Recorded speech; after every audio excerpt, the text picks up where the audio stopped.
Hello, my dear friends. Manuel Kanza here, all the way from Angola. Welcome to I Love Kuduro in English.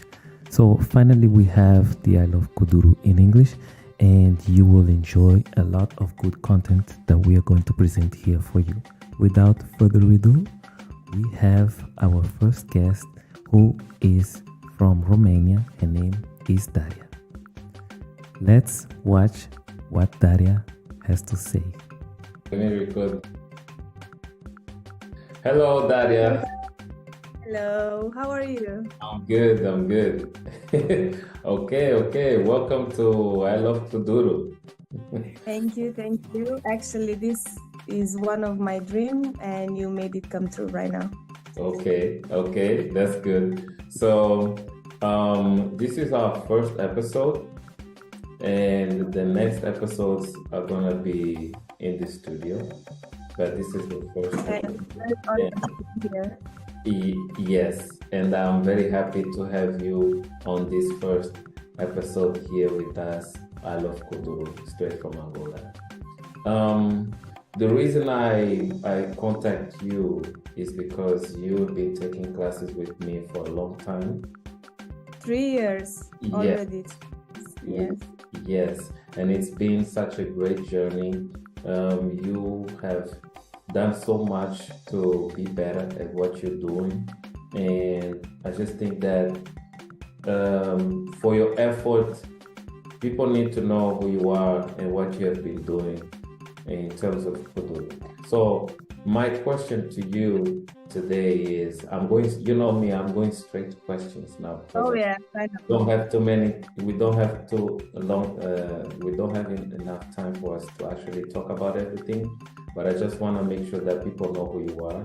Just tell me or tell us, how did you get to doing Kuduro? Like, what got into you? Like, oh, I want to start taking Kuduro. When were you first got to know about Kuduro? Well, I found Kuduro during Kizomba festivals because first I've been a Kizomba and Semba dancer. My dance partner was dancing Afro House and Kuduro, and like this, I started to know the music, and from the first song, I really felt in love. And then I got to your classes, and the rest is just history. But it's just the connection that I felt with the vibe, with the music, with the people, and the energy of it got me. Okay, so I think my first question should have been, where are you from and where are you talking with us from? For exactly, like, was it in the location you are now? That's where you got in first contact with Kizomba Kuduro? Yes, exactly. So I'm from Romania, actually from Cluj-Napoca, Transylvania.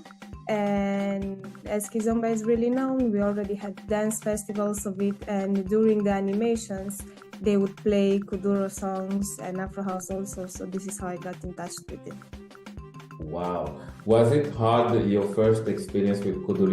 You mentioned your partner. Is your partner an Angolan or he's from your country and you guys just No, started? he was from Sao Tome. Okay. And my first experience was even before knowing him, and it was difficult to dance for me. I was not used to dance alone, so I was lost without a partner, but I understood that by dancing Kuduro for me would bring a lot of qualities as a dancer and would be my way to know myself as a dancer and bring up so many qualities. Nice. So, do you still remember by the time you started to dance or fall in love with Kuduro, who was your favorite musician or what was the song that really got you like? Zenze. Zenze? Zenze. Yes, That that one? Zenze. Okay. was everywhere. And every time I hear that song, that was the first animations I got in. It was crazy. Oh, nice. I think that was around 2015 or maybe 2016. Yes, exactly. Yes. Because I started in 2014. Because I danced to that song when I was in New York and I made a video to that song in Brooklyn. This video is actually still in my YouTube channel. And I got very lucky with that music because the video that I did in Brooklyn for that song got me a lot of jobs. Actually, Guinness reached out to me, Guinness the beer, they reached out to me through that video. And also, Wow. yeah, and also I got some opportunities in USA because of that video. So I think music is what makes people love Kuduro so much because the music is so powerful. You don't need to understand the message, but the way it's done, the melody, the speed, the beat, it feels so Exactly. good. Yeah. It's so energetic and so beautiful. And moreover, me, I was starting to understand some words in Portuguese, and then I got to learn Portuguese. But in fact, after when you start to even understand the message and why they dance like that, it's such a different level. Nice, nice. So where did you learn to speak Portuguese? How did that come to happen? Well, I speak many languages. I speak English, French, Spanish, Italian. And then thanks to dance Wow. and to Angolan people, my friends, and thanks to you, I even started to learn more. Nice, nice, nice. It's a journey. So are you able to see a difference between Kuduro and Afro House? Are you able to say, this is Kuduro, that is Afro House? Are you able to? Well, of course, now you can see a big difference between the dancers that were in the 80s, in the 90s, and the dancers that we have now, because there is a lot of people that got influenced by other dance styles, other dance musics, as in Kizomba, of course, you can see. But for me, Afro House is just the new school of Kuduro. It's the, let's say, evolution of the dance and how people approach the beat. Of course, when there was Kuduro, you had the war, you had another story behind, and now that Afro House got into when there was no war, of course, it's a different approach of people. But for me, it's everything linked to culture. And once you understand the culture, the moves, the music, the musicians, the dancers, how they work together, you can dance it.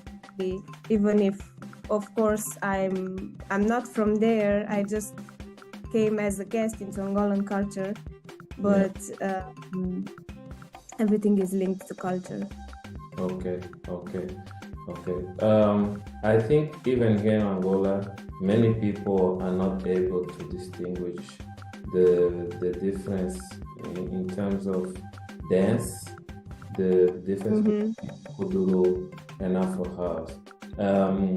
But I can, myself, I can understand that because what happened is in our industry, things are just created and they are never explained. So it's very hard for us, like new generation living here in Angola, to just take a guess and say, oh, this one is Afro House, oh, that's Afro House. But the people that create the music, they know what makes the difference between what, you see? So that's why I say we have to train ourselves to be good at listening to the different sound, because Kuduro was never as fast as it is right now. There was a time when Kuduro in the beginning was also slow. Kuduro had different types of rhythms, especially if you get rhythm from Sebem, Felicidade, I think. Exactly. It's not that fast, you see. And the way he sang, he had more lyrics compared to what we have now. Someone will just use 3 words for the entire song, but he will tell stories. That's what made him so iconic. And the same thing happened to Tony Amado. He was actually having lyrics for the whole time when he was singing, besides also doing the animation part. So because we don't have many ways to study this, that's where the confusion begins. And that's why I decided to teach online, because I already had this package of information and I wanted to make sure that more people had access to it. Like if you go to Google, you won't even find most of this information. You kind of have to ask people, and sometimes one person will say differently. Like it's one story, but people will say that one story differently. So you get confused, like, what is it really then? Because this person told me this and that person told me that. But at the end of the day, it's the same thing. It's just being told differently. So this is why I asked you, because it's important for not only for us Angolans, but also for you. You haven't been in Angola and you love the culture. You want to know more about it, but it's important to know the history and how it looks like. But as obviously people can actually see, you are very well trained. You knew how to answer your question. You were able to. Well, I have a very, very good teacher, and I had the opportunity to learn from you. And here I really want to thank you, because I'm very grateful. You're a teacher that really makes the difference. And why is because you really give a huge basic for Afro House and Kuduro, and from which you will never get stuck. You will never get stuck once you get back to the basics. It's okay to do variations and everything that is trending now, but at one point, if you only do trends, you will get stuck and you will not have any more authenticity into the dance. But once you have a really good basic, then the ideas will come up and it will always be up there for me. Yeah, thank you. And I really appreciate you taking the time to actually be part of this first episode of I Love Kuduro. The reason we wanted to create this I Love Kuduro in English is because there's already I Love Kuduro podcast, there's already I Love Kuduro the show, and so many things, but they're in Portuguese. And obviously, in not all platforms, people will be able to actually take some time to, how can I say, find ways to understand what's going on, and sometimes that can turn off people. Like, I'm not understanding anything, I just want to see the dance and listen to the music. But this is the most important part, that people want to learn. For example, you, because there's a different type of target of people who want to know the history, and others just want to dance. Some people just want to hear good music. So, the different kinds of people. So if us Angolans can actually deliver the information also in English, because it's a universal language and it's a very commercial language, if we can do this in English, then it's good for the culture. So that's why we created Kuduro, the English version. So what we do here is we're going to invite you again, because we're going to do a reaction video whereby I'm going to actually play 5 videos and then we're going to do reaction on that video, you and I. Love that. And that's a great idea. Yeah, so on that video, you're actually going to have to guess what the person is doing. Is he doing Afro House? Is he doing Kuduro? And then why? And then we'll just give and we're just gonna give our thoughts on it. So this is what we want to create on the next episode. We're gonna have more people joining in the next conversation. I'm gonna actually talk to Kenny and the others as well to be part of this. But on the second part of this coming soon, we're gonna do a reaction. I'm just saying this because I want you to get ready. So start doing your training now. Like, start watching videos. You gotta be ready, because I'm gonna drop some really difficult videos that you're gonna have a lot of trouble picking which one is good and which one is after us. I can't wait to see that, and I'm sure it's gonna be a success, because people need to know more about Angola, about these dance styles, about the energy that they bring. And thanks to this English version, I think it will be a step up and it will be a real success. Thank you very much. And before we actually finish our meeting, I just want to ask you, who's your favorite musician in Kuduro Afro House right now that you want to send this person a shout out? Like, what do you want to say to this person? Like choose one or two. It's your choice. Just choose. Yeah. So Yeah. my favorite one is Titika.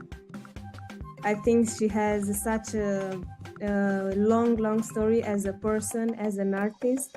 As she started as a dancer, she has such a big influence into the way that women dance Kuduro nowadays, because maybe for some it's difficult to do all that footwork, all that Ndombolo crazy stuff, but her style is very approachable, and I think her music and new songs are very very appreciated, as internationally they went very good. So for me it's Titika. But I really love others also, like Noitidia. I love Maya Zuda. I love Jessica Pitt. Do you see any musician that is doing that you think, oh, this one is so close to Noitidia, like this one is so close to Titika style? Like, do you see some musicians that are similar in terms of music and performance? We all know that most of these musicians, artists that you just called out, they have dancers, and most of them they dance, like Maya Zuda, Noitidia. You basically chose the ones that dance a lot and actually choreograph for their video. Do you see any similarities? Can you break down how Titika style and then Noitidia and Maya Zuda? Are you able to say anything about that? So I think their style concentrates a lot on hip movement and body movement and on kwasa kwasa. Who specifically? Who are you studying? Is Titika. Yeah. So, because she has a lot of body movement. She does not do very difficult stuff in terms of very fast, but she has a lot of groove, and her choreographies really are from old steps like Jaracuza and so on, like Fogareiro, to really a new version. But as she will do Olha Banana soon, she posted some videos, and everything she does, she has Ai Trabalha, and then she continues with Kwasa Kwasa. And it's something that it's classical. It's something that's Angolan. It has the flavor, and it's not difficult to do for the entire public. nice. So I think that dance that will bring culture, and it will bring the old version of Kuduro, no, not old. I mean, old steps from the 80s, 90s to up what she's doing today. Nice. In the new from Angola, like Ai Trabalha, everybody does that. Nice. And quickly about Maya Zuda and Noitidia, what can you break down about them? We're gonna make sure that these artists are actually gonna at least hopefully get to watch this video, and you're actually training this. They're gonna be like, oh, okay, so that's what you think about me. Okay, all right. I got it. I see it. Noitidia has other 3 dancers that I always see her with. She has 2 female dancers, and then they all Sidonia. got big legs, all of them. Yes, but if you see the girls, they are really feminine, really beautiful when they dance, but they can also be very strong in Kuduro da Banda. Yeah. When you see them doing the Simata and other stuff, they are really crazy. They are going in. Can you do that? No. No. No, I didn't Off want that. limits. Off limits. Not even me. I'm like, no, not today. I have to take care of myself. I still want to dance. I got people to teach. So, not going to do Yes. it.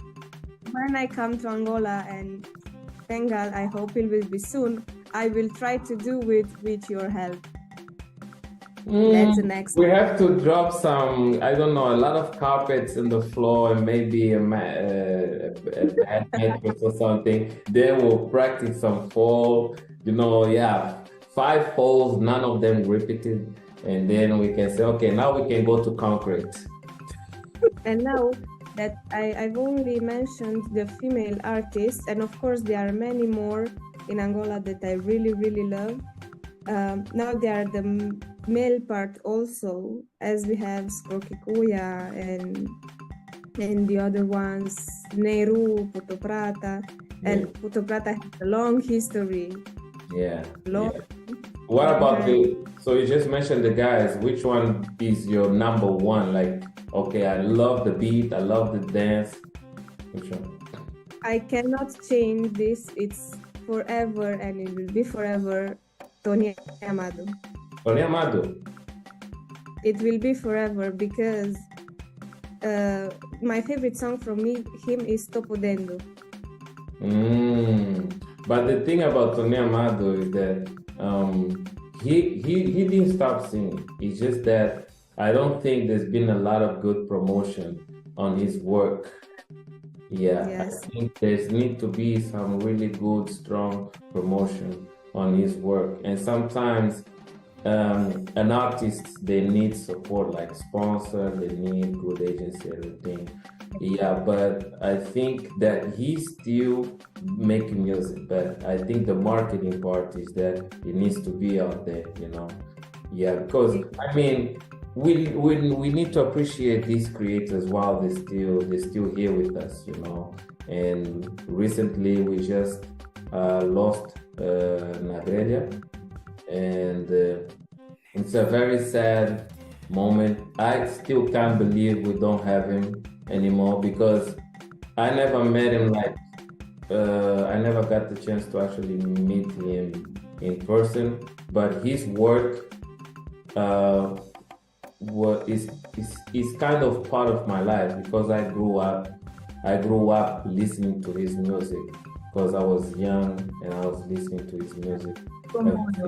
Yeah, and it's such a sad story now, you know, to just, you know, a legend, someone that no one expected this will happen. But yeah, so now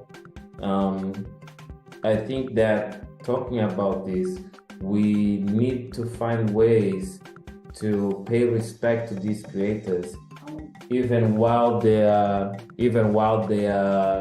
present, you know, while they're present. And what I'm trying to say is that Tony Amado is there, right?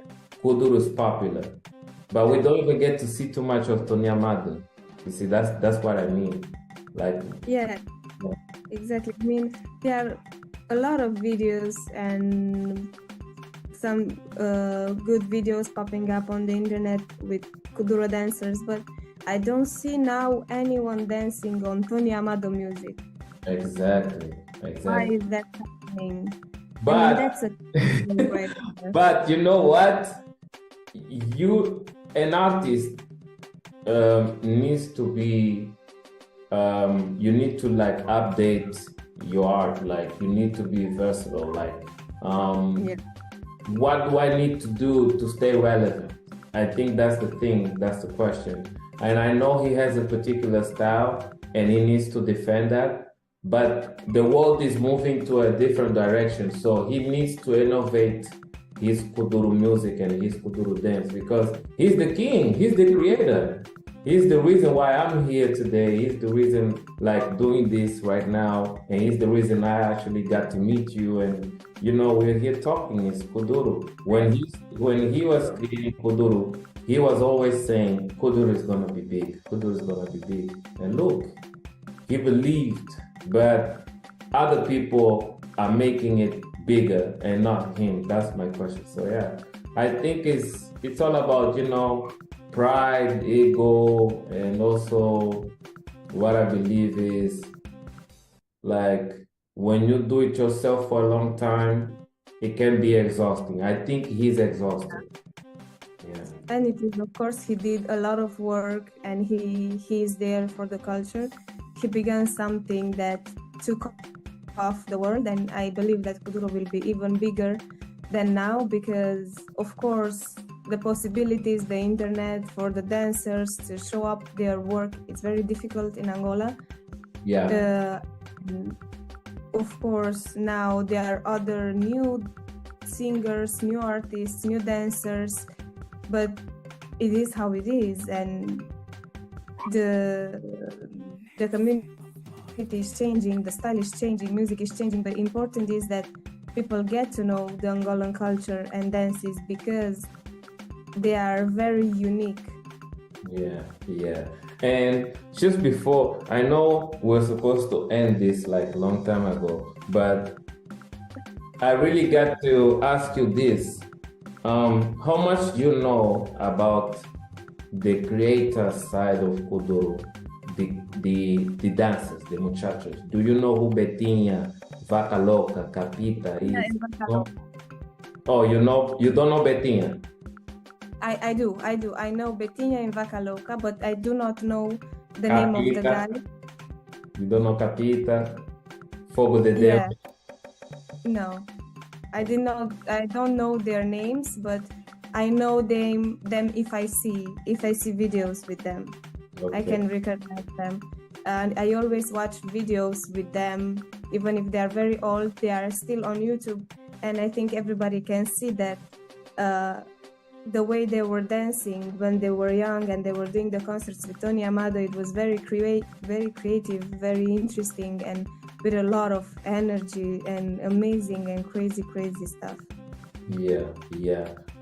Actually, in the 90s when Kuduro was created, Tony Amado had a very good vision for Kuduro, and at the time no one was actually choreographing any urban dance, any modern dance here in Angola, because the way Kuduro was created wasn't meant to be like for choreography thing. But Tony Amado had a good vision. He wanted to make sure that dance could be choreographed and controlled and also named.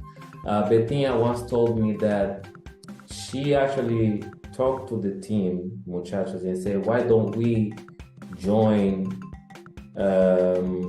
the underground dancers? And that's when Kuduro Underground became one, because there was Kuduro and then there was the underground. So they were like, then they went to get Capita, Fogo de Deus, and the other guys. Those guys were coming from the underground, and then they got, then they got Manush and the other Jaracuza, and then, just everything just started to come together, and then it became Kuduro Underground. And after that, Kuduro just started, evolving. And on this show, we're actually gonna also try to make sure that we invite the creators of Kuduro so that you can actually see some of them. We want to make sure that they're well spoken of. People can actually get to know a little bit about them, because you said you saw them in old videos, but they're still out there and they still do workshops. Yeah, they still do workshops. So where are these videos? These videos need to be in the internet. People need to see them, right? That's what I mean. There is so much value and they know so much. And from their experience, I think that we as young dancers can grow a lot. Yeah, that's true. We need them. Yeah. To take advantage of that and of their knowledge so we can create and grow in a very, very good way, and of course respecting the culture, even if now we are doing new things as it is normal. Okay, good. All right, so do you want to say anything for Angola? Do you want to leave any appreciation or anything before we leave? Yeah. Angola, thank you for existing. I'm very honored to be able to dance these styles, and if I cry, I'm sorry, but it's very difficult for me. And I can't wait to be there. I cannot wait to dance with all your team and meet everybody there. Nice. And it's an honor to be a guest in this amazing dance. We will have you more time. We will have you on the podcast more time, because we're not done with you. There's still more things we want to do. The reaction video is gonna be extremely fun, and we're gonna get enough footage for you to see Titika, and hopefully someday Titika can send a shout out to you if we get a hold. And I know you're such a big fan. We'll try and make it happen. All right. Thank you so much. Thank you so Not much. a promise, but we'll try. We'll try. Then I'll do my best to grow, to learn, and to be bigger and better every time. As I'm honored to have you as my teacher. It's the best thing that happened into my life. So I don't have no reason to stop. Thank you, thank you. We are gonna see some of your videos right now, and I wanna thank everyone that's watching this for this episode. This is our first episode with Daria. We wanna thank Daria for being here with us. We're gonna watch a couple of videos of Daria, some videos she took of her lessons with me, and I hope that some of you watching this, be ready. If you have anything you want to share with us, I love Kuduro in English, the podcast, please email us on the email below. Let us know your story about Kuduro and Afro House, how you started, your love for the dance. We are here for you. We want to hear your story, and we want to talk to you, and we want to connect you with your idol. All right, Daria, thank you so much. God bless. Thank you for taking your time and be with us. Angola loves you too, and you take care. My pleasure. Peace to all of you. Welcome back. I hope that you enjoyed my conversation with Daria. I met Daria a long time ago. She actually also took some classes with me, which I'm very proud to see her evolution and how much she knows about Kuduro and Afro House. But let me explain to you a little bit of the history of this dance, Kuduro. First, when we talk about Kuduro, we talk about the dance first because that's where it all began. As we all know, Tony Amado was invested in dance in the beginning of his career, and he was a choreographer teaching and performing in dance. He came from Malange all the way to Luanda. That was in the mid 80s, I believe. And then a movie called Kickboxing was played here in Angola, and Tony Amado came in contact with that film. And when he saw Jean-Claude Van Damme dancing, that moment, it was a wake-up call for his dance career. So he looked at the dance, which is very similar to what we do here with the waist movement, and he felt inspired by the way that Jean-Claude was dancing, and he immediately identified that movement and he named it Kuduro. So Kuduro, which means hard butt of Jean-Claude Van Damme, but the move is just called hard butt. Amazing. So that's the history. That's a little bit of history of Kuduro. But then Tony Amado was not only just a dancer, he was a musician, upcoming artist. And when he dropped the song Amba Kuduro, which came with the Kuduro move, it became an instant hit. And it got so viral that everybody wanted to dance Kuduro. And it was one single move at that time. Many people don't know that Kuduro was just a single move. So it's important for you to know that Kuduro was just a single move. And that move was the movement of the hips, alongside with some shoulder movements and the arms. A lot of variations then came to place over time. But Tony Amado was not alone. He had his crew called Muchachos, and together they made amazing work. They would perform to this song Amba Kuduro, and they would show the real Kuduro. And then he also made and created choreographies whereby his Muchachos crew, they would dance, they would perform,